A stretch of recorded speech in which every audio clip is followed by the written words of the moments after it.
it's just one of those moments where, things aren't always coming together exactly the way they're supposed to. And that's all right. We laugh because now, without going really deep and hard and scary into it, I certainly believe that when we are working to serve God and God is working to do something, the truth is there is an enemy of God who does not want us to succeed. And the Bible talks about it, but like I said, we're not going to go into it today. We'll get there eventually, but it is real. And so do not be surprised if on Sunday morning your heart is set on going to church and things start going wrong, because that is very much the way the devil works, is to try to stop us and to slow us down. And what we do is we laugh at it and we move forward anyway. And that's all you can do most of the time, because really, I should take my own advice, but getting stressed and upset doesn't always help things. I had a moment yesterday where I got a little out of control, angry with the boys, and it didn't help anything. I won't go into details of that story, lest I make some of you think I'm a terrible, terrible dad, which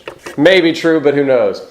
We've been looking at, and we're going to wrap up today, we've actually been talking about Job, and we're not discussing Job today, but what we have is a transition story that takes us from kind of what we looked at all this month, which was, how does God want me to respond? In Job's situation, the big thing was, how does God want me to respond? Job was faced with this horrible, just worst time ever. Literally a very wealthy man, blessed with 10 kids, all this livestock, had workers, and it was all taken from him in one day. And Job's response to that was one that was honest and real, and yet it was still honoring to God. He fell on his face. He tore his clothes in grief, which is weird because that's just weird to us, but that's what they did. And then he fell on his face and he worshiped God. And that we see that was an honest response. It was real. No one took his emotions away from him. And yet, through those emotions, he came back and realized, what I need to do is to get down on my face before God and worship God. And his attitude was spoken out, and his words were, the Lord gives and the Lord takes away. Blessed be the name of the Lord. So no matter what's going on, Job said, God is above and beyond our circumstance. Our love and our commitment to God is bigger than what we're going through. And as he dwells on it and loses sight of that, he starts mouthing off, and God steps in. And as we looked at last week, God reminds him, he's like, who are you?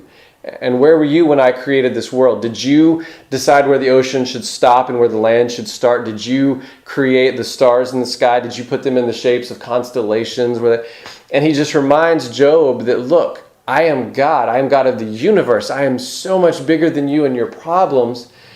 When you can't see what I'm doing, you need to trust that I'm still there. And so we saw that part of our reaction should be one of humility, recognizing where God is, and not because we should feel ashamed of feeling the way that we are, but because God is saying to Job, rest in me, cast your cares on me. If I take care of everyone in this universe, why would I not take care of you as well? I created you as much as I created everything else. I will care for you. Rest in me, trust in me when you don't understand. See what's going on. And so today we're going to kind of go to that, and we're going to see, that sometimes God seems unfair. We look at things and we go, why is God unfair? And for example, Job, righteous man. The Bible tells us he loved God. He honored God. He did things that brought God glory. He did what God wanted, and yet he went through all this stuff. His life certainly was, changed and as you read the story, you discover that God allowed for it to happen. And so you're like, what? That doesn't seem fair to me. That's not right.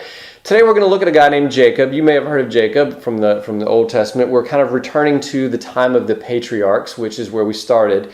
The story of Job, most scholars believe, kind of chronologically jumps in there. Even though the book of Job is way over near Psalms and Proverbs in the Old Testament, it happened more than likely in the middle of, in a different place where Abraham was, but sort of between Abraham-Isaac era. And so we kind of finish up looking at Abraham and Isaac, and now we move to Job. And now we're moving beyond that, going back to the patriarchs with Jacob. And Jacob's story, Jacob is Isaac's son. Isaac, of course, was Abraham's son, if you remember that.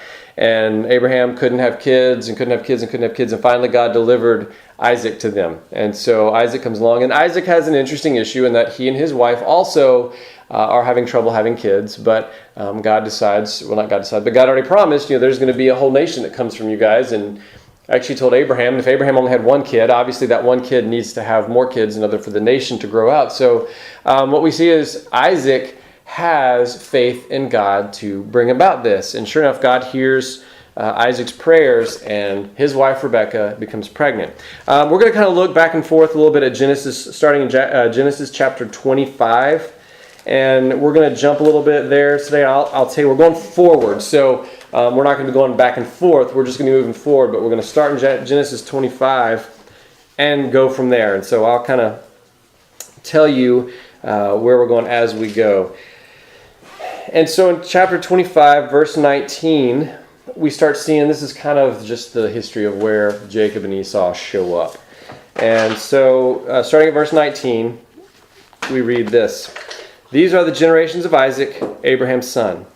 Abraham fathered Isaac, and Isaac was 40 years old when he took Rebekah, the daughter of Bethuel the Aramean of Paddan Aram, the sister of Laban the Aramean, to be his wife. No one ever says, this is Cody. He is the son of Carrie, who was married to the daughter of Curtis. No one ever says that. Those are actually my family's names, by the way. But we don't talk like that anymore. But that's how they did. So verse 21, and Isaac prayed to the Lord, and watch this. Isaac prayed to the Lord for his wife because she was barren. And I wonder about this just because it's an interesting point, because we've been dealing with Abraham's faith. We've talked about that through his trials, through his life, Abraham grew into a man of great faith. Isaac witnessed that firsthand when God asked Abraham to prepare to sacrifice Isaac. And we read in the Bible that Abraham had such great faith that even if he had gone through with sacrificing Isaac, God would have restored him and brought him back to life. And so we know that Abraham was a man of faith. And so apparently at this point, Isaac still has this faith of his father. He has been impressed with that. He has been taught that faith. And so what we see, and this is my interpretation of this, I have not read this anywhere else, but what I see in this is Isaac prayed to the Lord for his wife. We wonder, was maybe Rebekah having issues of faith? Was Rebekah just incredibly full of despair? We know in those days when a woman couldn't have kids, it was a social, stigma. You were, oh my goodness, you must be evil because God hasn't let you have kids yet. People were kind of thick-headed that way. And so we wonder what was going on. But either way, what I read is Isaac prayed to the Lord for his wife because she was barren. Well, Isaac already knew the promise that God had given his father. He already had seen the way God had been faithful so far. I believe Isaac is still trusting that God is going to bring that baby in his time, God's time. So what he's doing, he's praying to strengthen Rebekah's faith. It doesn't say that. I'm reading into it a little bit. And if I'm wrong, I don't feel like it changes the context of what we're doing. And so I say when you read into Scripture, you have to be careful not to assume too many things. But we do know, of what we do know, it makes sense in this situation. It doesn't change the story for Isaac to be suddenly, forgetting that God had made this promise. And so he's praying for his wife. And the Lord granted his prayer, and Rebekah, his wife, conceived. And so we see that, she does, in fact, get pregnant, and she's, conceived her children, and she's ready to go. And it's kind of fun because then what happens to her is very interesting. And just picking up at 22, the children struggled together within her. And you're like, wait, hold on, children?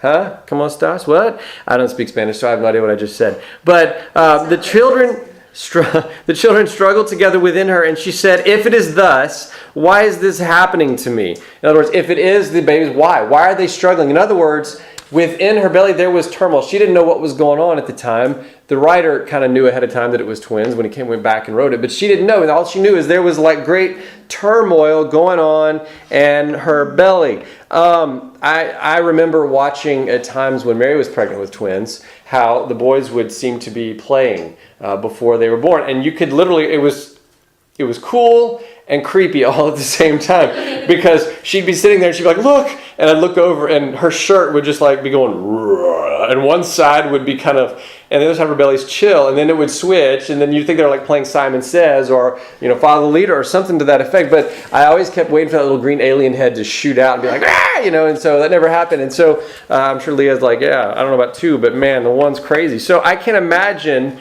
Apparently, this is beyond normal twin activity because it says they struggle within her. And so what you read that to be is already, even before they're born, these two are, in fact, going to bicker. They're just going to be at each other. They're going to be sibling rivalry to the nth degree. It's just going to be crazy. And so she went to inquire of the Lord, and this is what the Lord said to her. Right there, verse 23, 2 nations are in your womb, And two peoples from within you shall be divided. The one shall be stronger than the other, and the older shall serve the younger. And so what we see is she's having this issue, and of course, it reminds us when things are going on, we should go to God. We should ask Him, what's happening? I don't understand this. And some people are like, oh, I don't bother God with my small problems. And God takes that and says, why not? I'm here for all of your issues. Come to me. New Testament tells us, pray continually. Another scripture says, pray without ceasing. Those are two of the shortest verses you can memorize in the New Testament. So if anyone asks you if you have any Bible verses learned, you'll be like, yeah, it says pray continually. And you're like, yeah, I got one verse. And then, or what else? Pray without ceasing. Bam, you just learned two verses. Third one is Jesus wept. If you want to just impress the people with your knowledge, there you go. 3 really short verses, easy to remember. But what we've got here is God has answered a prayer, and he's told her, he said, look, here's what's happening. Within you is 2 separate nations. And I'm sure at this point they're recalling, words of the promise that there will be one nation that came from Abraham, who through Isaac would then continue. She's like, 2 nations? What's up with that? I only agreed to 1. Hold up. And so she's got 2, and he's saying one's going to be stronger. Obviously there's going to be one who tries to be stronger, but the other one, the older, shall serve the younger. Now with twins, still they're the same age, but you always have an older one. We never hear it, but ours are 19 minutes apart, and you don't ever hear Caleb going, I'm 19 minutes older. But if ever asked, he's quick to say, I'm the older one. And so, there is that. Even with twins, one of them is always well aware that he is older. So we see that God is promising her and telling her and giving her a warning, yeah, they're going to be at each other. It's going to be like button heads the whole time. And I'm sure with goats around, they were familiar with what that looked like. So picking up at 24. When her days to give birth were completed, behold, there were twins in her womb. And they came out, the first came out red, all his body like a hairy cloak. So they called his name Esau. I don't really know what Esau is. I meant to look that up, see what that, but it doesn't tell us. But then afterward, verse 26, his brother came out with his hand holding Esau's heel. So his name was called Jacob. And Isaac was 60 years old when she bore them. So real quick about their names. Esau picks up a nickname later. We're going to talk about that. But his name is Esau. We only assume it means like hairy or something. I haven't looked it up. I'll look it up later and tell you guys next week because it'll be interesting to find out. I have a little footnote that says the name Jacob literally means he takes by the heel or he cheats. So in other words, Jacob is given this name because it says he's literally grabbing Esau's heel as he was born. Having watched Mary give birth to twins in a very unorthodox fashion, whereas she delivered Caleb and then had an emergency C-section on the second one. I can only imagine how much weirdness was taking place before when a kid comes out and he's gripping his brother's heel. So you see again, the rivalry has already begun. It's there. And here's what we find out about him. When the boys grew up, Esau was a skillful hunter, a man of the field, while Jacob was a quiet man, dwelling in tents. Isaac loved Esau because he ate of his game, but Rebekah loved Jacob. So here we are. This is the 2 boys that are terribly different. And what we have is a recipe for disaster because immediately you see that Isaac loved Esau. The father loved the firstborn son, which was not uncommon in those days. It was kind of the way it went down. And he says, because he ate of his game. I love that. And we're going to see that play out in a little while. But it's kind of like, well, I only love you because you bring me wild birds and wild deer and whatever they would shoot and eat in those days. Not deer because they didn't eat that yet. But it was there. But Rebekah loved Jacob. So Jacob is a mama's boy. Esau is the manly man. He goes out and he's the hunter, the gatherer. I kill, you eat. It's the way it goes down. Jacob's like, yeah, I hang out inside in the tents. I'm quiet. I'm artsy. I'm sure he journaled if they would journal back then. He was one of those guys. But he was a mama's boy. He was a quiet mom. There's nothing wrong with journaling. I journal. Yes, but I've seen you play softball, so I know you're not a, unathletic mama's boy. Don't worry about that. So what you've got there is 2 men who are obviously very different. Esau is the older one. Jacob is the younger one. Jacob is nicknamed Trickster, although it's not really Trickster. It's just what he is. He cheats. He grabs by the heel. He fights dirty. Whatever those connotations are, that's who Jacob has been tagged as. The old saying, and if you, tell somebody something long enough, they'll start to believe it, or they'll, if you lower the expectations for someone, they will deliver exactly what you expect of them. And I think that's kind of what happens to Jacob. He becomes this crazy thing. And so what we're going to do now is we jump from verse 28 to 29, and we jump forward to what might be considered the great red stew debacle of 2500 BC. And so right here, 29, once when Jacob was cooking stew, Esau came in from the field, and he was exhausted. And Esau said to Jacob, let me eat some of that red stew, for I am exhausted. Therefore his name was called Edom.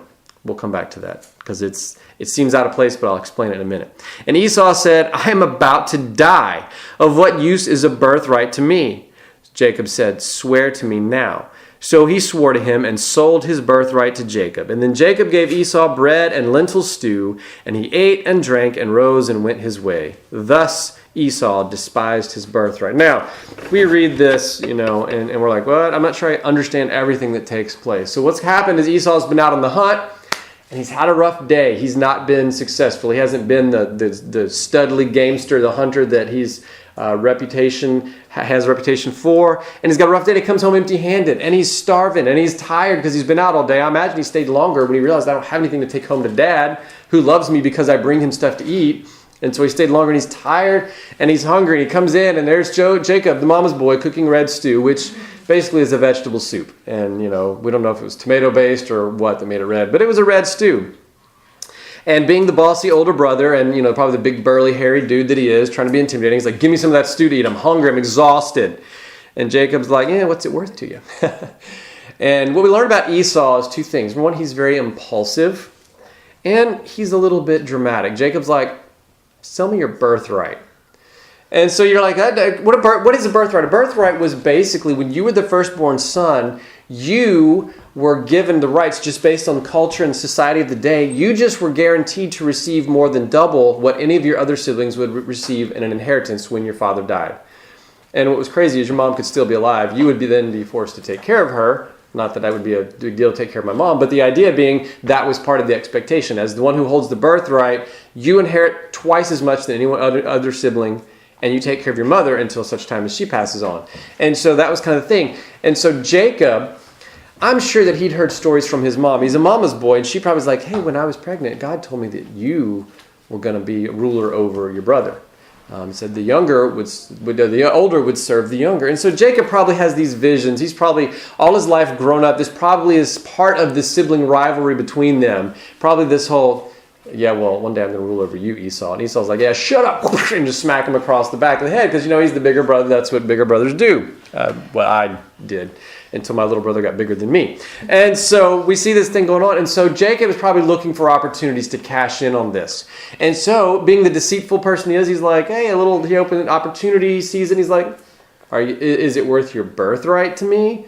I mean, to you to have this stew, are you so hungry that you would sell me your birthright? So Esau, being impulsive and dramatic, says this, I'm so hungry I'm going to die. What does it matter? I mean, that's literally like, I'm so hungry, I could die. I don't care. Just give me some of the food. And so we see he's a little bit dramatic and he's impulsive. He's not thinking through what he's saying. And so Jacob, being a little smarter than Esau, says, swear it to me. Well, to us, that's like, big deal. Ooh, I swear. Woohoo. But in those days, you didn't do that. You didn't say that. Speech meant a lot more. And so you did not swear. And so the type of swear, the oath that he took, was one that wasn't breakable. You could not break it. If you swore it, that was that. And if you tried to break it, you could be taken to the city's council and be punished for trying to get out of an oath that you swore and that you broke. So that comes back later. It's kind of important to hear that and to know that. So Jacob makes him swear, and so Esau swears and gives it up. Now here's where we go back to the nickname. The nickname, therefore his name was called Edom. That name means red. That's a cool nickname. We see movies and we're like, hey, this is my friend Red. And you're like, this guy's, he's mysterious. Where's the hat down low? Whatever. It's just a cool nickname. But back in those days, what it comes to mean is it's sort of a mocking. It's like calling somebody shorty, but not because they're like 6'5", but because they're like 5'2", and you call them shorty because it's kind of you think it's an affectionate nickname, but it's not. You're making fun of them. So what's happening is basically Esau gets the nickname Red, or Edom in their language, because he sells his birthright for red stew. And so that comes back to bother him later. It haunts him. It becomes sort of this stupid mistake that he can't escape from, so much that he gets the nickname Red. Or someone who gets in trouble for fighting a lot might get the nickname Knuckles. It's not really a good thing, but they've been in jail for fighting. And that was off the top of my head, and I've obviously seen too many gangster movies. But the idea is the nickname is there, and they call him Red, not because he's got red hair, but because he sells his birthright for red stew, lentil soup, which I don't even know what that is, but it's red. And so that's where Esau gets his nickname. So now we see this, and later in the Old Testament, you're going to discover that one of these nations that God told Rebekah about was a group of people called the Edomites. that we don't remember Esau by his name Esau. He becomes known as Edom, and the whole nation of Edomites grows out from him, and they are in fact a multi-ethnic group. They sort of become a mixed race, which in those days was kind of a no-no, and so they sort of wander from God, and they become very much enemies of the nation of Israel, God's people. So you see that's the nation that comes out of that, and where they get the name Edomites. It comes from his nickname Red, which comes because he made a stupid mistake, an impulsive, dramatic decision. I'm going to die anyway, just give me the food. And so there it goes. So now, we've taken this scene, we've set the scene, we've seen Jacob, who's a little trickster. Let's jump ahead a few years. Over on chapter 27. Chapter 26 tells us a little more about Isaac, and we're going to discover that he's become a little bit materialistic. He is fired up about eating. He loves to eat game, and so we're going to see that here. And I'm just going to kind of read this story for a little while because it's a good story, and if I tell it, you lose some of the just the coolness of it. So let me just read starting at verse 1 on chapter 27. When Isaac was old and his eyes were dim so that he could not see, he called Esau, his older son, and said to him, "My son." And he answered, "Here I am." And he said, "Behold, I am old, and I do not know the day of my death." In other words, I don't know how much longer I got, son. "And so now then, take your weapons, your quiver and your bow, and go out to the field and hunt game for me, and prepare me delicious food, such as I love, and bring it to me so that I may eat, that my soul may bless you before I die." There's an implication here. Remember, and over another chapter it said Isaac loved him because of the game, and he ate of the game. Again, bring it to me, and then I'll bless you. Go out one more time, bring me something to make me some yummy food that I like in my belly, and I will give you your blessing.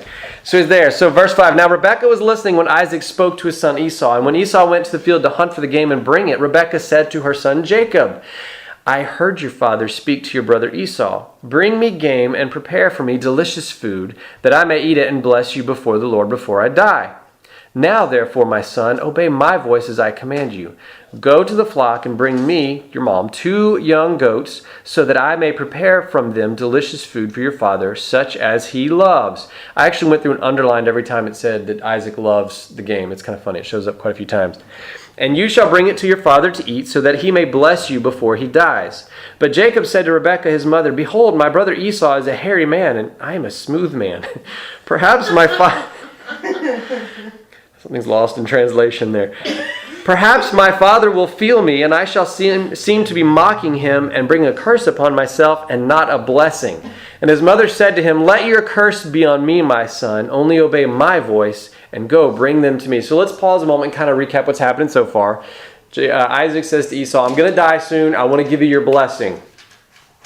Now here's where I come back to this birthright thing. Esau had sworn his birthright to Jacob. Part of the passing of the birthright was this blessing. It was an official way that a father passed on the inheritance to his son. And it happened before he died. It wasn't a will that was read afterwards. It was a blessing he gave his son before the death. And so this was to be that moment. Isaac, for whatever reason, now blind as a bat, seems to think he's about to die and has decided it's time to pass the blessing on to Esau. Now, we learned what we see here is that God had planned already for Jacob to be over Esau. And in order for that to happen, he would sort of have to be the one for which God was going to carry on the line that he had begun in Abraham. Abraham to Isaac, Isaac then to Jacob. But if Isaac blesses Esau, then it's not the way God wants it. That's kind of a key thing, because I'm sure at some point Rebekah must have told her husband, no, the younger will be over the older. Jacob is going to be the one, and God has told me this. This is from God himself. So we see that Esau has come up now, and this is happening. Isaac has decided, he's still the oldest. Social convention of the day is that the oldest son gets the birthright, gets the blessing. I'm going to do this because this is what everybody does. Isaac, those two names, when you try to say them a lot, apparently they mix up. Isaac has fallen away maybe. What we see here is that maybe Isaac's faith in God to do what God wants to do what's outside of social convention, because it's not really the social norm for your dad to take you and put you on an altar and prepare to stab you as a sacrifice, right? Isaac's lived through that, and yet he can't seem to comprehend or operate within the idea that God is bigger than what society does.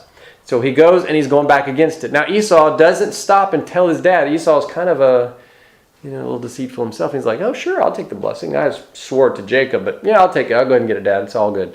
And so we see that Esau is kind of being a little sneaky too. So where we got, it's a dysfunctional family is really what you got here. I mean, this ain't the Brady Bunch. This is more like the Dahmer family. And so they are out for each other. They're just, backstabbing, all this kind of stuff.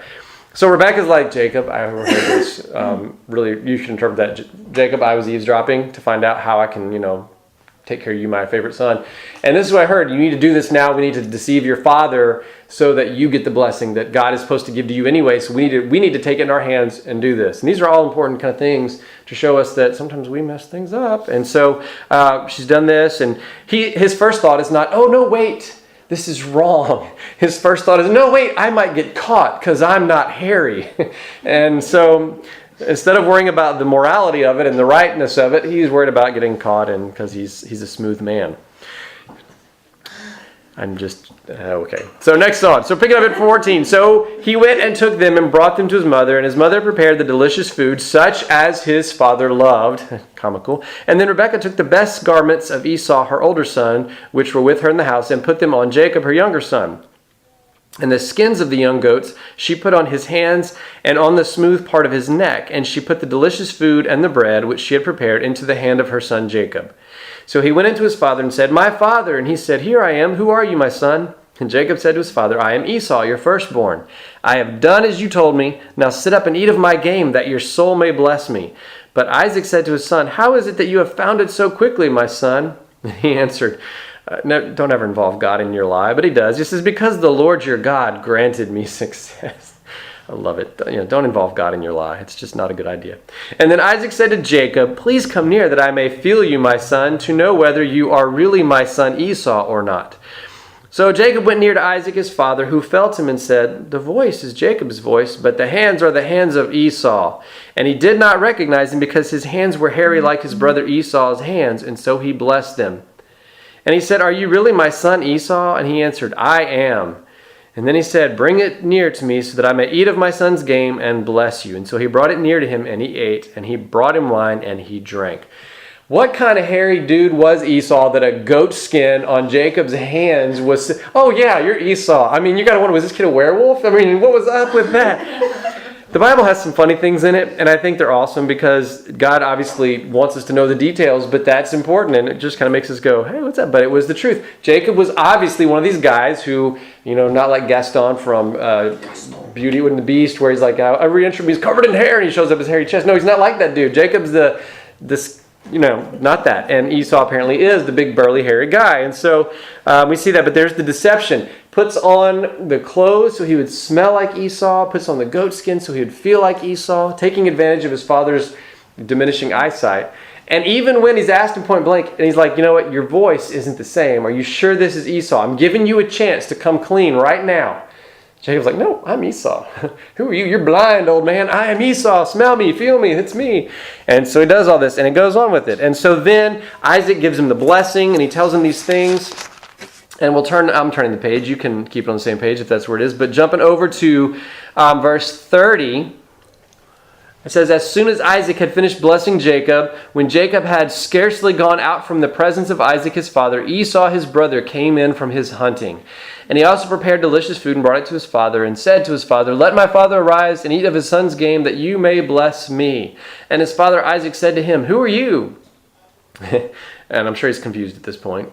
And he answered, I am your son, your firstborn Esau. Then Isaac trembled very violently and said, who was it then that hunted game and brought it to me? And I ate it all before you came, and I have blessed him. Yes, and he shall be blessed. Much like the oath that couldn't be changed. Once you offered a blessing, it was done. You couldn't revoke it. You couldn't give the same blessing to someone else. It meant nothing. It was a very strong cultural thing. Mm-hmm. Nowadays, when people tell you they promised something, you're like, whatever, we'll see. But in those days, if you promised it, if you swore it, if you took an oath, if you offered a blessing, your word was literally your bond. It didn't break. You couldn't change it. And no one would do that because it was worse for you to be a person of dishonesty or a person who broke your oath or couldn't hold your word than to be a murderer. I mean, in societies, in those cultures, if you didn't have your word, you had nothing. you could regain your status or whatever from all kinds of sins except for breaking your word. And so it can't happen. And so when he says, yes, and he shall be blessed, it meant I can't give it to you. It's not coming to you. And so verse 34, as soon as Esau heard the words of his father, he cried out with an exceedingly great and bitter cry and said to his father, bless me even also, O my father. But he said, your brother came deceitfully, and he has taken away your blessing. And Esau said, is he not rightly named Jacob? For he has cheated me these 2 times. He took away my birthright, and behold now, he has taken away my blessing. And so we see in this story that Jacob obviously comes in and, as the mama's boy, been very deceitful, takes away the birthright and then takes away the blessing. He's trying his best to take a hold of what God has said and make it happen on his own terms. When his grandfather Abraham tried to do that, and he and his wife Sarah couldn't have a baby, Sarah gave him his servant, said, here, go have a son through this lady. And so they take matters in their own hands instead of waiting on God, and that becomes a very bad thing, which becomes Ishmael, which becomes the Ishmaelites, as you'll read later in Genesis. They become sort of people that do not like God's people that come from Abraham, which makes sense because Abraham cast aside Ishmael and his mom Hagar because Sarah was jealous. And so if you're the cast-off son of the father of a nation, you're kind of bitter.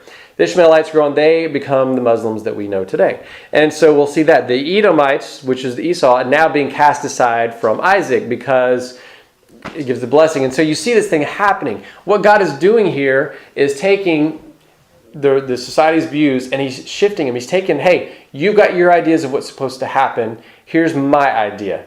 You look back at Cain and Abel. Cain was the older, Abel was the younger. God was pleased with the younger son, not the older son. The older one killed the younger one in that story.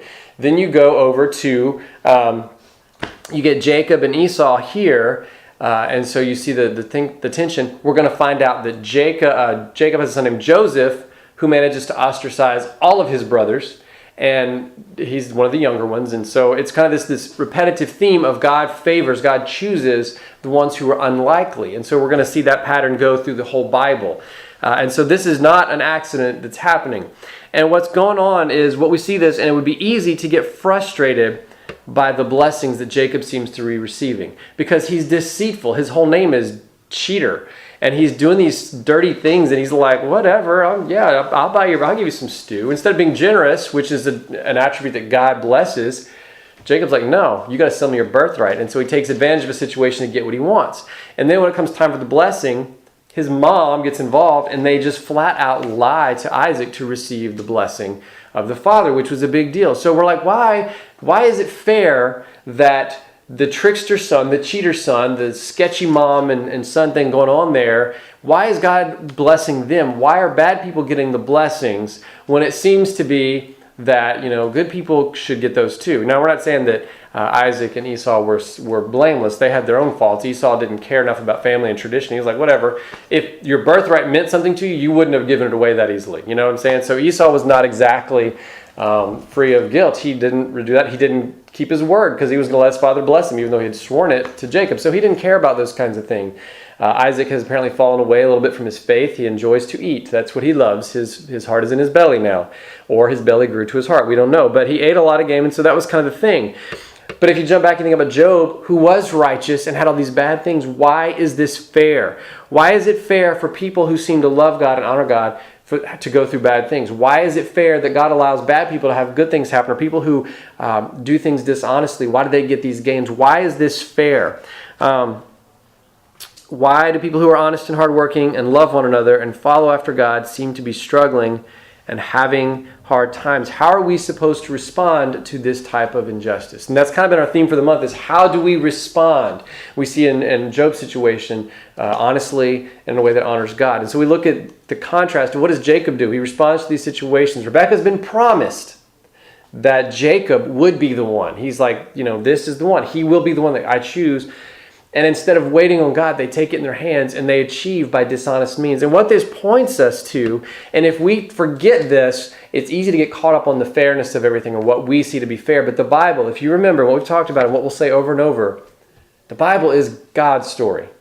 It is not Jacob's story. It is not Isaac's story. It's not Esau's story. It is God's story. And it tells the story of God working through the people that he created to achieve his purposes and his plans for his own glory. God is about God. And that seems, if we said that about ourselves, we'd be very selfish. But God, again, like he told Job, who are you? Did you make me? Did you make anybody? No, I made all of you. So if we take it with a reverent and respectful attitude, it makes sense. God created us for his glory, but he loves us and bestows blessings and gifts on us.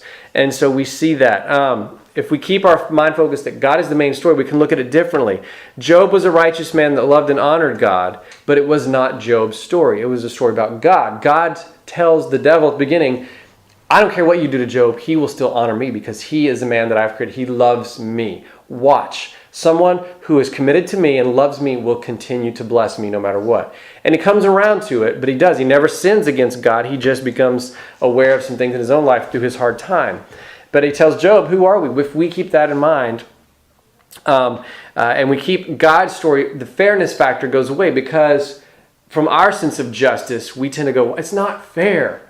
It's not fair that we have to go through this when so-and-so does this. If we recognize our place before God with humility and with reverence and say, okay, God, this is a hard time.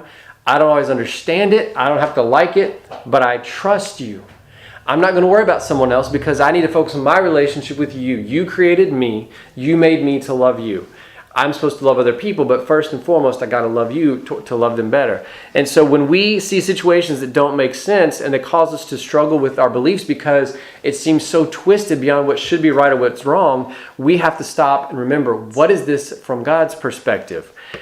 For some people, and I heard a pastor preach this and I like it and I think it's solid. For some people, this earth is the only heaven they will ever see.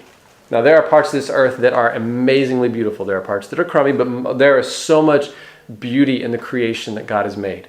And for many people, this is the best it will ever get because they will never understand what God has done for them. They will never receive forgiveness through Jesus. And so they will only see heaven on earth. And so for those folks, God still loves them, even though it breaks his heart that he will not respond to him.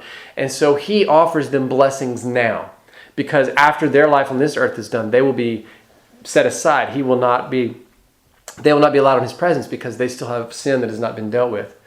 But for those who love God and who receive the forgiveness that he gives us through Jesus, we are given an eternity where our treasure waits for us. Jesus says, where your heart is, that's where your treasure is. And if your heart is in this world, you may receive treasures. Even if you go about it by dishonest means, you're going to get those things. And since you're not following God's standards anyway, it's going to happen. Good things happen. And not all bad people get good things. Some bad people get bad things that happen to them. Some good people get good things that happen to them. And I'm using the word good and bad loosely. But those kind of things happen. And if we look at it from our understanding, it's easy to jump to those conclusions. But if we remember that God is bigger than all of it, the big fancy word in the Bible is sovereign. God sees it all. There are no surprises. God knows everything that's going to happen. God has his idea of God created this plan. We messed it up and went this way, but God knew both. He knew what would happen if we kept it. He knew what would happen if we didn't. He knows all possible scenarios at all times. And he's already operated to show you, to work through our mistakes and our sins to bring about his plans and his purposes. He already knew that Esau was going to be deceitful. He already knew that Rebekah was going to be favoring one son. He worked all these situations out in such a way so that Jacob would still receive the blessing he was supposed to get from a father who fell away from his faith and from a brother who was dishonest. And so, yes, Jacob was a trickster, and yeah, maybe he didn't get dishonest gain, or he got a little dishonest gain. We're going to find out that life wasn't always easy for Jacob. That starts next week. But in this moment, it wasn't really fair in our eyes, but it was fair in God's eyes. It was part of his plan. He worked it so that the situation would still bring about the results that he had planned. And so what we need to know there also is that God's not fair because each of us, the Bible tells us, all of us have sinned. And God is holy and we are not. And holiness and purity cannot have sin with it. And without us dealing with the sin in our lives, with whether we've told a lie, whether we've been dishonest about anything, whether we've stolen something, or whether we have lustful hearts, whether we have gossiped, or whatever the sins are that we have, we've all sinned. All of us have sinned, making us unrighteous, making us impure before God. And God is holy. Sin cannot be where God is. So if God was fair, none of us would ever be allowed to be with him. But God is not fair. God is just. He does what is right and perfect by his standards. And so what he did, because he loves us and still wants to be with us, is he provided a way for us. The Bible says that the wages, the payment of sin is death. It's got to be paid. Jesus came, died on the cross as the payment for our death, so that we don't have to die that death from eternity. It'll be physical, yes. Our bodies will die one day because that's the way Adam and Eve messed it up for us, and that's another story for another day. But when our bodies die, our spirit will live on in eternity with Christ if we believe that Jesus took our death for us. If we believe that he really physically died, but then he rose from the grave in power to show that we could rise from our physical grave to a spiritual heaven with God forever, we would receive our rewards there. When we put our heart there and we trust that that happened, and we believe that God did those things through Jesus Christ and it is offered to us freely, and all we have to do is say, yes, I believe and I receive, and Lord, I want you to forgive me so that I can be yours. We are given the gift of salvation that we do not deserve. There is nothing we could do to earn it. God isn't fair, and aren't we glad he's not? Because if he was, we would not have that opportunity to be with him, to live with him now, to have a piece of him in our hearts. Because once we believe and we receive that, the Holy Spirit comes to live within us. And some people are like, what? We're possessed? No, it's just this gift that God gives. It's a part of himself so that he will always be with us. And he will always be there. And when we listen and when we trust him, he will teach us how to hear him and how to guide us so that all the decisions we make can be honoring to him, even if we're in the middle of a hard situation, even when we're going through the hard times. The Bible also tells us that the Holy Spirit is the comforter. When we have moments where we can't find peace because things are going crazy, God is there. And so what we see is when we feel like God is not being fair, whether to us or to someone else, we have to stop and say, what is my response? How do I respond to this? What is my real response? Well, I don't understand. Well, like Rebecca, take it to God. Ask him, what's going on? You've said this. I thought this was the case. What's happening? God offered Rebecca the explanation. But then what we don't need to do is try to take it in our own hands like Rebecca did. We need to trust God to work things out. If Rebecca and Jacob hadn't tried to take things in their own hand, God is still powerful enough that Jacob would have received the blessing that he was supposed to get by God's orders and God's design, not by his own design. If we trust God and obey him, he's going to lead us where we need to be. There will be times of peace and times of joy, and there's going to be times of sorrow and trouble. We're going to have trouble. Jesus himself said that. In this world you will have trouble, but take heart. I am with you. And he is with us always when we receive him and allow him to be there. So today, my ask, as we wrap up this month of how do we respond, we're going to sing a song. And we got two things that I want to ask you about. The first one is, what is your response to what God is wanting to do? I mean, are we every day, the name of the church, are we every day deciding to be, today's the day I'm going to follow God. I'm going to be a follower of Christ and do what he's asked me to do. I'm going to try to live in the bigger picture, God's bigger story, than focusing on my small part of the story. Yeah, we got to take care of what we got to take care of. We got family, we got issues. We do what we have to do, but always in the context of this is just a part of God's bigger story. What can I do in my current circumstances to bring honor to God and to receive the peace in the middle of turmoil that he can bring to me when I am focusing on him and obeying him? And if that's the way that you need to, whatever you need to do with that, pray about it during the song, whatever, there's no right or wrong way to respond to God. It's, simply like, do I have to bow down? You can bow, you can keep your eyes open, you can stand up, you can sit down. If you're focusing on God and you're talking to him and speaking to him from your heart, it doesn't matter how you do it. There's many different prayers in the Bible, but respond to God today. Pray, take a few moments while we're singing, let the words be your prayer, have your own prayer time, whatever you need to do. One of the things we do is we take an offering, and it's not one of those moments, and it gets a bad rap from churches because they're like, oh, they just want money. I have been in times when we were having financial struggles and we quit giving because we thought we couldn't make it when we were giving to God. What I learned was if I am faithful to God and keep my big picture open and trust that God who created the universe can take care of providing a few extra groceries for us when I don't seem to have the money in my checkbook, he will. When I hoard it, that's the way we actually struggle more. When I give to God faithfully, whatever we feel led to give. And that's the thing is, God doesn't say, give me this and it has to be this. God says, trust me. You give because it's a response of trust. And so what this response time is both. And so the basket's in the back. If you want to give, if you want to respond, if you need another prayer card and you want to write down a note for me, hey, pray for me, I got this. Your prayer cards that you've already done, you can put that in the basket. Just take it to the back. You're not in front of everybody to embarrass you. It's just there. But as we stand to sing, or we can sit and sing. Do you want to sit or stand? We can sit. We'll sit and sing, and if you need a moment, take it, pray. We'll sing anyway, and then you can respond right where you are, back the basket. If you need to talk to somebody, whatever. So the thing is, can we respond in a way that is honoring to God, and in a way that's real to us and genuine, and not some show that we're trying to play to impress people? And what we've learned through these stories, is that we can honor God by responding in a way that's honest and real, and in a way that brings him the reverence and respect to which he is due.